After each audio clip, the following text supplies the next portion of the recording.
In defense of circling, fashion, and my ex. When in Babylon, do you do as the Babylonians? Narrated by Skeptical Waves. Published Friday, August 27, 2021 by Curtis Yarvin. When in Rome, do as the Romans, everyone knows this. But the weight of the dictum is too light, since everyone loves the Romans. The real question is, when in Babylon, do you do as the Babylonians? In the last two relationships and society posts, yes, we will get back to the real gray mirror soon, I've emphasized just how lost in life any ordinary person will become without a deeply felt respect for either traditional wisdom, or conventional, normie, wisdom. While the conventional is a degraded version of the traditional is dead and the conventional is living. Both have been tested, one longer in the past, one fresher in the present. Age and presence both deserve their own respect. But what about the fashionable wisdom? The untested advice? The nerd fads? The schemes for the perfection of humanity, even the new religions? Most readers will hate to hear this, but fashion too deserves its own respect. Fashion is power, arguably, the most concentrated and important form of power. And power always deserves respect. I am interested in circling not just because it is interesting, though it is, but because the position of power it holds has made an impact on my social circle and my life. When power sets its truth before you, it is a serious error of character and judgment to say, no thank you, power, I will not be told what to think, I will find it myself. You should taste power's truth, the truth of anything real and substantial. Always give power a chance. The worst possible tactical situation is a situation in which power is right, and you are wrong. Similarly, it is true that in a normal human relationship the woman is the judge and the man is the suitor, meaning that until the courtship/exploration period ends and a commitment is established, traditionally by marriage, conventionally by an exchange of I love you or equivalent, the woman holds the balance power. Meaning that the man has to give whatever she's into the benefit of the doubt, and should too. Of course, there's a limit. Most of my friends would run screaming about 45 seconds after Googling circling. The Circling Institute homepage, in its design, content and tone, does roughly the same thing for me that the New York Post homepage does for a Jacobin reader. But when in Babylon? Pete chimes in. Obviously, most comments and responses to my post echoed my perspective. This is not surprising, since I am right. But we got one very interesting discordant response that, in the spirit of this epistemic humility, I wanted to pull up to the top. Pete is probably easy to identify, but we don't do that here. Confession/brag? If you were to pin the fact that nerds like Miri are into circling on any one person, you would probably pin it on me personally. Almost everything you said here is right, and I won't quibble. But I thought you'd be interested in a chunk of writing that's part of a rough draft of a book that's been languishing on my computer for a couple years. It's a book by me, a circler, targeted at circlers. Pitch: most people aren't as clever as you and so most people don't notice the circling narcissism thing right away, but I very notice it, and you might like to know some of what I have to say about it. I do. While I have no reason to take any of this flattery at anything less than face value, flattery and circling do often seem to travel together, and, as a manager, one is also reminded of the shit sandwich pattern. If you are a manager and you think you're above serving up shit sandwiches, you're not. I accept the flattery, Pete. Accidental narcissism in circling. The original inspiration/discovery of circling wasn't saying the truth, or revealing oneself, or any cult of vulnerability kind of stuff. What was most original to circling was enacting a deep, phenomenological listening. A listening willing to undo my understanding. Not listening as an empty, receptive vessel, but listening as an ontological midwifery where all involved hearken the world anew, permeable to be struck and moved by the world as it really exists. That listening is the essence of the kinds of conversations which the linguistic self-loop simply can't survive. Guy Singstock. I actually altered this quote. Guy wrote the original on a Facebook thread with the requisite typos and confusions that come with quick communication. I did my best to perfectly preserve the tone and meaning, while correcting the prose. Circling can easily become an exercise in narcissism, and the only thing it takes is slightly misunderstanding what is being done. To be clear, I mean small n narcissism, not the personality disorder in the DSM, I talk about the real disorder elsewhere in the book. Here I just mean the sort of deluded self-importance and navel-gazing that comes with telling yourself stories about yourself, then believing and defending those stories. I mean losing yourself in an increasingly elaborate fantasy world which glorifies all your incidental thoughts and feelings as somehow more important than they actually are. Naturally, narcissism, the fantasy pastime, and narcissism, the DSM-5 diagnosis, go together all too well. So the practice seems most risky for those of us with a dark triad personality type. You cannot drown your dark triad in the bathtub, or pretend you don't have it. You have to couple it with a strong, healthy and active conscience. This is one of the criticisms of circling I hear from people who have been turned off by it, and although I object that it's actually supposed to be part of circling, I do acknowledge that it happens a lot in circling culture. The reason this happens seems clear enough to me, and I think Guy's quote above explains it, but the quote seems like the sort of thing that would only resonate if you already knew what it meant. So I'll try to explain what I think it means. This is a very mild example of the branding issues here. It is too kind to suggest that ontological midwifery only resonates if you already know what it means. Rather, it resonates as intellectual puffery, even intellectual intimidation. The reader has the instant sense that if the phrase means anything at all, which is by no means obvious, whatever it might mean can be said in a lot less than 9 syllables.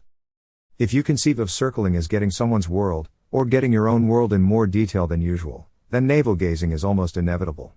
That's because when you start from a place of only really being aware of yourself as your linguistic self-loop, your conscious, narrative-based ego, then what else can you do but notice your own stories and make up more stories when given the instructions pay attention to yourself? Then as you dive deeper into the practice, what else can you do but make those stories increasingly elaborate and sprawling?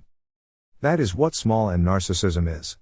That is why circling can lead people there. Yes. We observe that circling did not invent the quest for egoless awareness, which is hardly a criticism.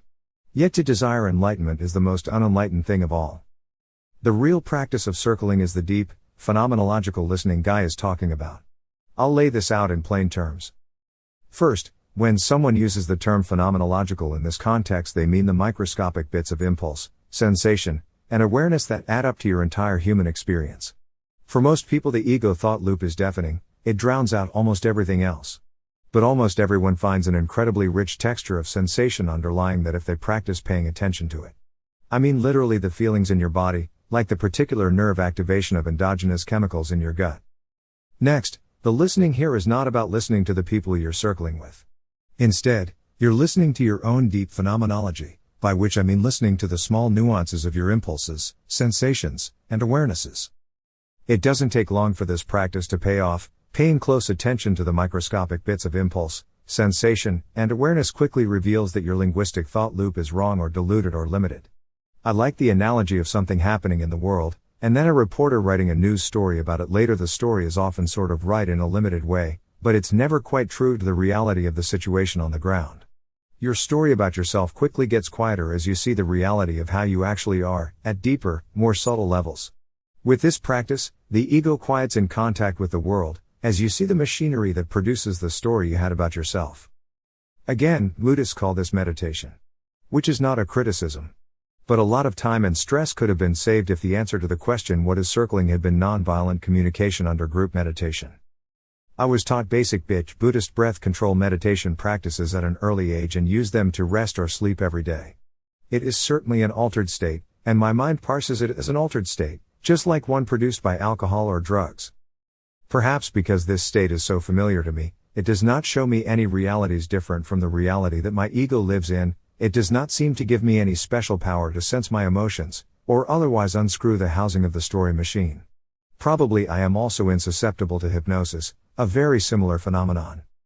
Perhaps by using meditation for these mundane and quotidian purposes, I have burned out its power to produce a spiritual experience in me, just as porn burns out your sex drive. But I usually feel I have a decent sense of my emotional energy and its sources, even when those sources aren't what I want them to be, see under, dark triad. Yet every altered state has its power, alcohol, MDMA, LSD, THC, etc. The Persians, Herodotus says, debated every issue twice, once drunk and once sober. The word symposium essentially means a circle lubricated not by meditation, but alcohol. A useful thought experiment is the transcript test. Did you learn anything from your circle? Did you gain anything? If instead of going to the circle, you sent a temporary fork of yourself, who before self-destructing gave you a printout of what was said, would you learn anything about yourself just by reading? This test separates the power of the information from the power of the experience. Of course the two cannot be separated. But all these types of altered states can clothe the utterly jejune and conventional in the robes of transcendent experience. A Dorito on the floor, refracted through DMT, is a rich and glorious orange world all its own. but videotape the session, and you see yourself eating Doritos off the floor. At this point you might be wondering whether the other people in the circle even have a place in the practice as I describe it. If you're just listening to yourself, then why do you need other people at all? The answer is emphatically yes, other people do have a place. Here's why. It's of course possible to listen deeply to your phenomenology in any context, but non-social contexts provide comparatively little data for you to actually be in contact with. This is true because most of who we are as humans is defined by our social reality, and separately because non-social realities are simply not about us. A cool breeze is something to behold on the level of pure sensation, but it's not related to us except insofar as we are relating to it. The breeze didn't arise in contact with you, and doesn't reveal anything about you in particular. This dearth of data, of anything to grab hold of, is also the point of a Zen koan. If the experience being described here is the true essence or ideal of circling, which I think it is, this is Buddhist meditation with NVC in place of the koan, scriptures, etc. Which is a brilliant combination, because the point of nonviolent communication, which, like rationalism, is a modern invention important enough that it deserves a cringeless, non-loaded label or brand, is exactly that, egoless sharing of feelings, without the collision of egos that would break the altered state and bring you back to the linguistic self-loop. Nonviolent is a straight-up Orwellian propaganda move, but communication is in a way just as wrong. Communication is the collision of egos that establishes a shared reality. I hear you and you hear me may be a starting point for communication, but the communication has not yet happened. If a nerd analogy is pardonable, NVC is a kind of lock-free programming, a limited set of techniques for parallel programming in which computation threads cannot conflict. There is a lot you can do with LFP. But often, you need a single source of truth, you need to modify it, one thread at a time, and you need a lock. My experience in attempting to communicate with an extremely smart and loquacious woman militantly determined to recreate the experience, even the ecstasy, of circling, but in a romantic relationship, may prove illustrative. Where an ordinary person hears an ordinary response and, interpreting it using the principle of charity, internally translates it into conflict-free sharing, the response of the NVC militant is to simply reject and not hear the response, almost trying the exotic animal training method. I have even heard something like I could hear that if you said X, where I said Y, which no reasonable person could hear as anything but X. And of course, once you hear I hear you, where do you go from there? The I hear all too quickly turns into a single syllable that starts with F. I hear you hearing me is the natural response, which is about as communicative as F you too. My habits of active listening are very different, because they rely on often restating and paraphrasing the other person to solicit agreement. This involves a lot of guessing about what the other person thinks, often just trying to use different words. At least if the guess is wrong, in NVC terms this is projection, which is a major sin. When views cannot collide, and where they differ, actual communication of content can become almost impossible. Conversely, a person being a certain way in our presence, especially when that person is also in deep, phenomenological contact with us, is very much about us. It's partially about incidental factors in them and in the environment, but our presence in that environment changes who they are, materially changes their experience of the world. Said differently, their experience with us is partially a reflection of us. That means that people, other aware beings, can act as powerful mirrors for us, that we can choose to look into to see ourselves more clearly, if we have the courage and practice to do so. This is the full Platonic orgy. The fundamental question is, because you are high in two ways, on both the meditation and the social attention, your look into yourself will indeed feel anomalously clear. But, is it? All I can say is that clearly, in some cases, the answer is probably yes, and in many cases, the answer is certainly no. Altered states are not with a certain power. The Persians kicked ass. But it's easy to get to the point where you only debate drunk. So, encircling knowing yourself means being aware of how you actually experience and interact with the world, and does not mean having a detailed story about yourself. And actually doing the practice leads to more knowing yourself in circling terms, and leads to less knowing yourself in narcissistic terms. This is what I actually mean when I say feel what it's like to be yourself, when I intro circling for newcomers. The length of this explanation is a big part of why I don't try to say anything like deep, phenomenological listening instead. I would recommend nonviolent communication under group meditation. The NVC brand may still take a bunch of selling, most people know what meditation is. Then again, this clinical technical description may not appeal to the actual target customer. Who is definitely not me, although, as a philosopher, nonviolent communication under group meditation is something I would try, at least once, even if meditation isn't really mind-altering for me. But I'm a philosopher. Ontological midwifery is not. As a writer, I will never yank your chain with words. And nor shall my chain be yanked. By entering the context as if it was the Eleusinian mysteries, by starting with all this opacity and flummery and para-religious rhetoric, perhaps the circlers are creating the set and setting of their drug-free trip. Certainly it would not be the first cult to deploy mysticism, but these kinds of Jedi mind tricks do not work on me, and they probably shouldn't work on you. Pete, adroitly entering my frame of skepticism, closes in true circling style by echoing it back to me in the way I would most want to hear. Hopefully here he is authentic too, but here is the other piece of bread in the beautiful sandwich. Oh, and if you're asking yourself, hey self, even if we take seriously the possibility that doing it right in circling is anti-narcissistic, while doing it subtly wrong is narcissistic, what does it say about the practice that the guy who started it and who selected a particular example video to be the top hit on Google about it, is also doing it wrong in exactly that way? My reply is, yes. Not only do I take seriously the possibility, but I completely agree with it. Though it is not clear how much control the guy has over Google, but that's him in the video, clearly abetting a narcissistic moment, in a very unnarcissistic person, the kind of person who could most benefit from such an experience, in a way that is clearly insincere, and actually kind of creepy in certain perspectives. The problem, I think, is just that meditation is a weak drug, by drug standards. Also, as I've observed, you get kind of a tolerance.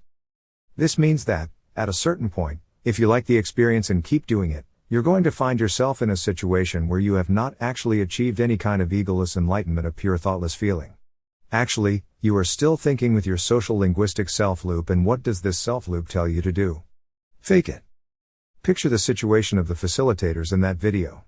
Were they to authentically report what their body is telling them to feel, I am almost certainly sure they would report some kind of boredom. They are having the same cliched experience over and over again. Even a saint would be bored. These people aren't saints. And the experience for the woman in their crosshairs is new, fresh, and overpowering. They cannot get into a rhythm with her unless they project the illusion that she is also overpowering them. Which, obviously, she isn't. And once you learn to fake it, you get in the habit of faking it. And once you get in the habit of faking it, especially when you are not always faking it, the real experience and the fake experience blur into one. The porn star, when she puts on her bedroom eyes, may even be genuinely horny. But even when her excitement is quite genuine, it retains a cold and artificial aftertaste. This is why amateur porn is a thing. The phenomenon in which even a cult's founder becomes corrupted by its potential for abuse is hardly a new one. Nor does it invalidate the principles of the cult. It is quite true, I think, that circling practiced properly is the opposite of narcissism. And in other news, communism practiced properly is the opposite of fascism. But what is the ordinary case? We must look at the world in front of us. The tragedy of these systems is that they ruin people who don't need to be ruined, and relationships ditto. I sent a full archive of the relationships texts and emails to a trusted, discreet mutual friend for an autistic analysis. I got plenty of useful critical comments. My praxis was very far from perfect, as was hers, but neither of us could detect any place in this massive 300 megabytes dump, about 500 printed pages per month of text alone, where either party had any antisocial purpose, or any conscious intention of hurting the other. Yet the stress of miscommunication was constant and lethal, and I blame this on the attempt to run a relationship on these very dangerous principles. It is not even close to fatal to have a bit of narcissism in the DSM-5 sense, not even the whole dark triad. I have the whole dark triad and was happily married for 20 years, and if anyone was the boss in that marriage it was her. It may even be true that a bit of small-end narcissism might be good for someone like the shy woman in the video. But the combination of the two is utterly pathological. Which leaves me with the same attitude toward my ex that I have toward our society. They are not bad people. In many cases, though, they have been utterly ruined by bad ideas. The people are impossible to work with, because they think the ideas are them. Yet one can still regard the people with affection, if not full-on love, and the ideas that have corrupted and destroyed them with white-hot burning rage. Subscribe now.